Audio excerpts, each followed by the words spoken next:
Good morning, Emma. How are you? Good morning, Lisa. I'm very well, thank you. How are you? Lovely. Good, thank you. A bit cold. I mean, it looks lovely and sunny in your room. It's gorgeous. Yeah, the sun is out. Yeah, it's Yeah, lovely. Really good, good, lovely, good. but cold. Yeah. So glad you can join us today on this podcast. Been wanting to do this for a while. I'm really excited Thank because you. you and I have known each other for over 45 years. Aren't we lucky? Aren't we indeed? Emma, a bit of background to you. You're an incredibly talented interior architectural designer and the founder of Bean Interiors in Hove. Your love of Mm. design sparked at the age of 13, beginning with fashion before shifting to interiors, where you spent your teens hand drawing architectural plans and furniture layouts. After art college and degree in three-dimensional design, you moved to London to work with award-winning consultancies. And now, with over 30 years of experience across residential, retail, corporate, and leisure, you create beautiful, thoughtful spaces, always with your clients' hearts at the heart. You know what I mean? Hearts at the heart of the heart. Are you blushing yet? Today we'll be chatting about your journey. We'll be chatting about your journey, your design philosophy, and what it's like running a creative business that's all about collaboration and detail. So, a bit of background to your career, Emma, and for those who are not familiar, can you explain what an interior architectural designer does and how that role fits with the wider environment and construction sectors? Absolutely. Thank you, Lisa. Well, it's funny you mentioned about the heart because I think for me, interior architectural design really does sit at the heart of the built environment. And the interior architectural designer or design element, I sort of slightly coined the phrase myself, to be honest, because there's always the fear for me of falling into the camp of, and no disrespect, of interior designers that just brought in at the very end and plump cushions and was so much more. We will start ideally. We'll get involved right at the very beginning. So literally, sort of in the ideal world is pre-planning or pre-planning application. So working with the architects, working with the clients, working really closely, and really thinking about how that proposed space is going to work for the clients. But, sort of not just now, but also for the future too, particularly when you've got clients with young children and that are going to, obviously grow, and sort of 5 years time, 10 years time, how that space is going to look when they've got all their mates over and they're no longer little bubbers. When thinking about plenty of storage as well as dividing the space, but also for older clients and sort of as they're aging. Really taking that into consideration. So once we've got sort of our detailed brief, we'll then create the concept design. So that's the creative fun element. So full presentation and looking at all of the layouts, deep diving into the actual interior itself. So thinking of every single finish throughout that interior, whatever size, the breadth of the spec or the scope of works. So looking at sort of lighting, finishes, furniture, you name it, basically everything that is in that house. Sorry, Emma, I'm interrupting you, but how long No, does it go take you no, to go on. pull a presentation together? For a full house, it can be up to sort of a couple of months. So it's thinking of every single space, including sort of hallways, landings, all of the individual rooms. Really depends on the size. I mean, sort of I do the sort of a smaller version, sort of a look and feel project can be just simply a couple of rooms. A full house is a good few, sort of 2 to 3 months. And then once all of that's approved and we've presented, and then we'll get involved with, so really start on the technical drawings. So that's all of the technical layouts. So we'll take the architect's plans and build on those. So all of the furniture layouts, but the lighting layouts, the reflected ceiling plans, electrical layouts, plumbing, flooring, you name it, and then all of the detailing. So we design a lot of bespoke joinery, and that really interests me. And everyone needs plenty of storage, so it's investing in beautiful bits of elements of storage, and then working through that stage, and then all the final sourcing and specifying, liaising with all the suppliers, looking at sort of getting the best trade discounts for clients, and then taking it on site. And that drawing package actually forms part of the contract package. We'll work closely with the contractors and liaising and briefing in all of the suppliers. And then, sort of that's what gets built on site.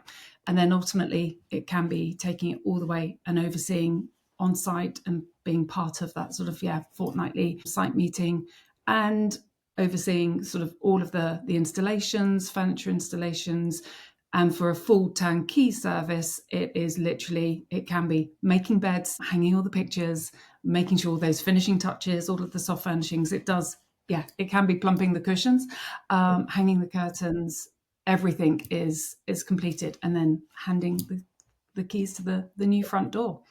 That is fascinating. It's just so much more detailed than I don't know, thought? I don't know. But it's just fascinating how the breadth and scope of what you do. Thank you for that intro. I know previously you started a career in London and you're working with some award-winning design consultancies, overseas as well. What were the biggest lessons you learned during that time?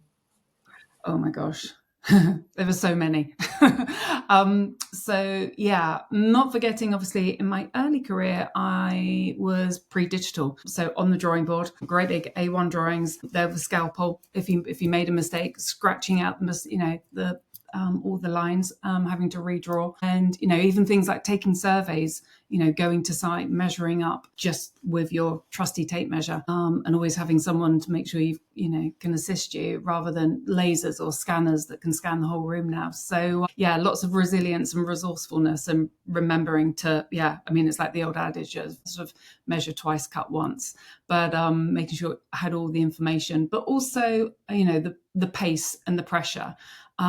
Particularly, was invaluable. If you imagine, sort of delivering, a brand new site, be it a flagship retail store or a big brand launch, sort of big exhibition, for instance, that fixed opening date, focuses everyone's minds, contractors, everyone. So, and if need be, it was a case of working sort of 24 hours a day to ensure that you hit that deadline, and collaborating and making sure the communication, everything was all the way through, because that's where, miscommunication ultimately costs time and money. So, making sure that didn't happen. But also presentation skills, and I think both to clients and suppliers as well, and sort of advocating for the design. And that's right through from concept through to, the manufacturers, collaborating, visiting factories and sort of all the multidisciplinary teams. Again, coming back to that the importance of the detail and the communication. So lots of skills there. What made you take the leap and start your own company in 2004 with Bean Interiors? So if I'm honest, it was a couple of factors. It was sort of combination. There was sort of big one, I've been living and working in London for 10 years and 10 years in the industry, which was incredible, but working long hours, just beginning to feel sort of slightly disillusioned, and not necessarily finding the retail and corporate as rewarding as and fulfilling as I originally did. And I think for me, it was an element of slight sort of misalignment of values, but that was much more for me personally. And I still had the desire to make a difference. I was still really passionate about design, but also about making something more personal and sort of human focused. And for me, now it's all about my clients and having those deeper connections. So I think that bit was sort of slightly missing before, but also it was a combination of timing. We'd just moved to Brighton and Hove here to be by the sea, and I was also, just become a mum for the first time. So just wanted a slightly better balance, really. So not working crazy hours and commuting and traveling, and just taking a bit more control, and building some flexibility into it. But also I think sort of all of that really was about building something that was rooted in my values. I can see the spark in your eyes actually when you talk about that, and it might answer my next question, because you've worked in many sectors: residential, retail, corporate. Is there one type of project that really energizes you? It has to be residential. I think I thought you were going to say that. It's about the emotional connection. You're listening to people's stories. It's such a privilege. It's our designs are centered all around our client stories and their lives, and people open up. You spend a lot of time with these people. You have to get that detailed brief. So really listening to their aspirations and how they want to live, and it's incredibly rewarding and intimate. And also the opportunity, as I mentioned, of working on whole house projects, they're a real privilege. And it's a long process, from the very beginning, pre-planning through concept to ultimately to full final completion can be sort of anywhere, up to 2 years. So huge amount of trust. And you really do end up sort of holding the client's hands all the way through the process. The problem solving that comes up, throughout that. So it's about collaboration all the way through, right? Be it architects, clients, contractors, finding the solution, and the specialist makers and the joiners, and the constant learning. But I still do love the challenge of the odd commercial project. So it's still within my remit. Well, I've got you. And I think I understand your philosophy and your values that's coming through, and you place big emphasis on collaboration and getting to know your clients. But how do you balance their vision with your creative instincts? To begin with, it's always about listening. It's, really deep diving into their experience, what they'd like, their interests, their lifestyle, routines, values, everything, and their needs. But also making sure that sort of hopefully what you achieve is everything that they sort of desire as much as you can do. But it's it's the translation of that as well, and sort of not, it's selecting and picking out sort of what they're saying and what they need. There's no house style it being, we don't enforce a house style. It's very much, the clients telling their story through their home.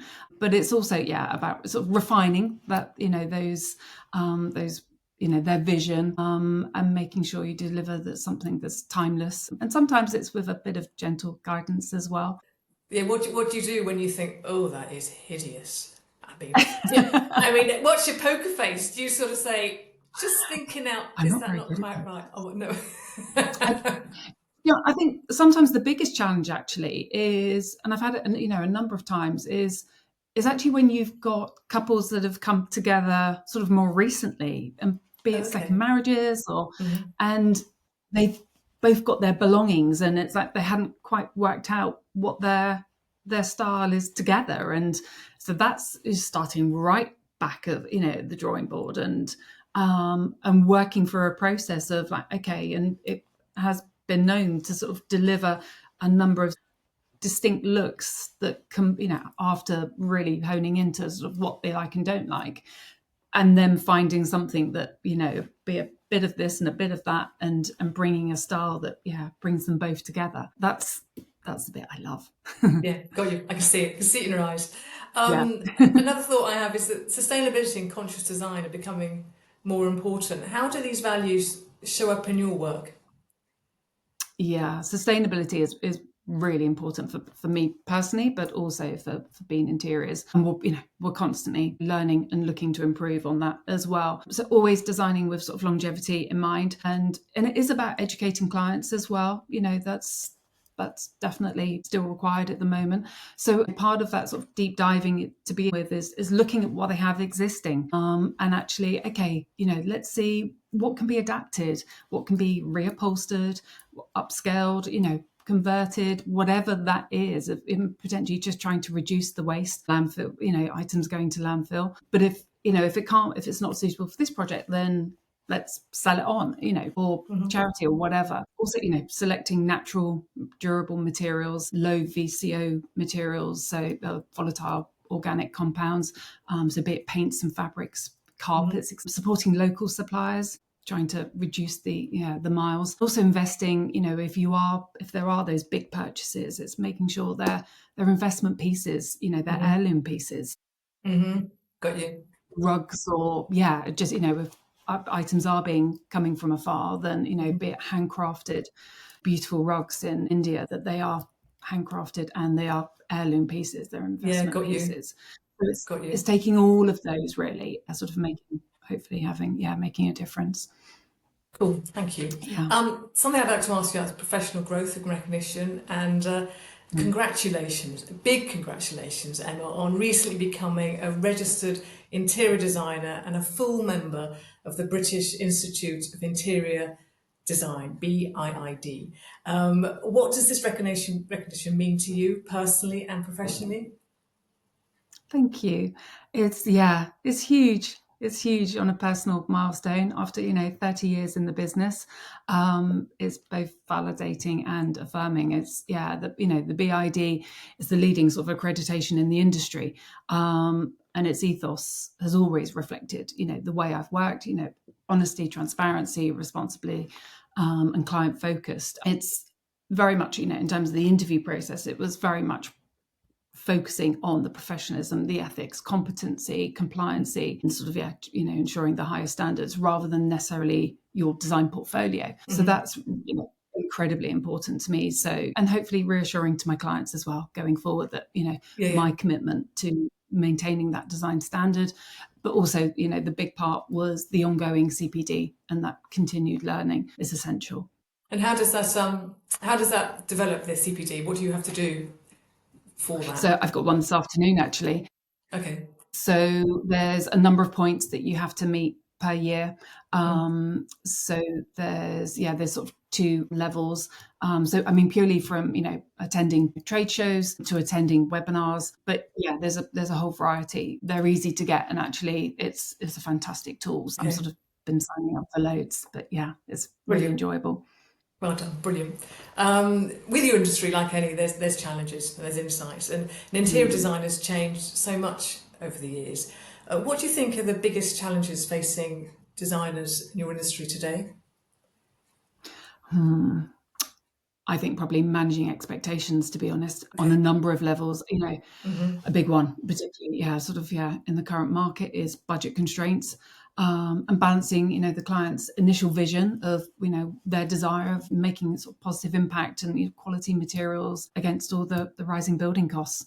So, and also balancing creativity, sustainability, and, and a number of constraints, be it physical, monetary, but also, timescales. So that's a constant sort of juggling act. But we're seeing, a number of sort of, particularly the larger projects at the moment. We've got good budgets, but the budget costs from the contractors are coming in, they're high.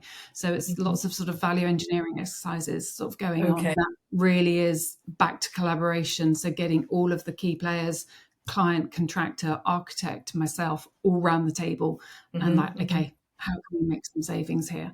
So back to collaboration, definitely. Got you. Okay, there's always a way, isn't there? There's always a way. Oh, absolutely. Yeah. And also sort of planting the seed of potential with the clients of there might be areas that we need to compromise. That's not to say that you still can't achieve the wow factor, but it's again, that's where thinking of intelligent alternatives and making sort of some material swaps or whatever. Thinking creatively. Okay, good. You're good at that. And AI, I just want to touch on that, is making waves across every industry, including the creative industries. How are you using it on a day-to-day basis, and what do you think the future of AI looks like in your industry? Yeah. So, I mean, for me, day-to-day, absolutely, as part of, sort of toolkit, really. And it's made a massive difference. I'm in sort of marketing, collating and analysing data. Ultimately, that allows me to focus more on my creative process. So that's fantastic. But it's all, also things like image manipulation and retouching. So quickly chuck them in, ready for a part of a presentation is sort of like, don't want that featuring in that image, take that out, great. So that's helpful rather than sort of hours in Photoshop. I'm not yet at the point of using it for creating full 3D visuals, but I'm sure that will come, and I would imagine probably very quickly. So that's where sort of the BID and the training is really important. Okay. I suppose as a designer and personally, and sort of as an industry of conscious of sustainability, I think also mindful of the energy consumption with it, having an awareness around that, and just considering how we're using it. And I think it's just need to be mindful of that. In terms of the future, I think for myself, it's definitely, it's evolving all the time. As we know, so absolutely, learning new skills to completely maximizing it. But I see it as a tool, certainly for experienced designers and those that have got, years under their belt. But I think the challenge will be for new designers. It's, I think there's an element of remembering that both conceptual ideas, original ideas, and the critical thinking element, that needs the human touch. And I question if AI will be able to replicate that originality. But also, that comes with years of experience as well. And I think there's an element of, how as experienced designers of using that lived experience. And for new designers coming in, that's the bit that I think will be interesting, that they don't have that they can automatically draw on. And if they're using all the new tools and AI can offer them. So time will tell. But I think for us all, it's watch this space and keeping up to date with it all as much as we can do. I totally agree. I mean, the AI and the human intelligence is what we've got.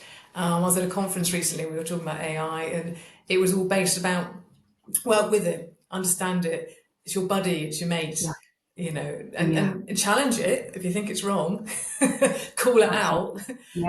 But your human intelligence and your wisdom and your knowledge and experiences, there's nothing you can do to take that away. And what I was going to ask is, running a business for over 25 years is no small feat. I know that. I've done it myself. What keeps you motivated, inspired every day? Oh, for me, it's my clients. Yeah, definitely. Every client is different. Every home tells a story. They tell their story. So as I was saying, sort of that initial discovery period, the deep diving, how they want to live in a space and getting to know them. It's the endless problem solving, right through to the collaboration with the incredibly talented, craftsmen and women, and seeing that transformation. When a client walks in and you see them light up, that's what keeps me motivated. It's that continued passion for what I do. And I love what I do. I am living my 14-year-old self's dream. It's, and I'm still doing it. And I can't imagine sort of doing anything else, really. Yeah. That's brilliant. What's that first deep dive session look like? Is it a face-to-face? Do you come prepared with a whole template of questions, or is it like a free fall, go for it, just tell me what's going on? How does it work? So I've got a number of, sorry, Lisa, I've got a number of questionnaires. So I send those off, and we have a face-to-face as well.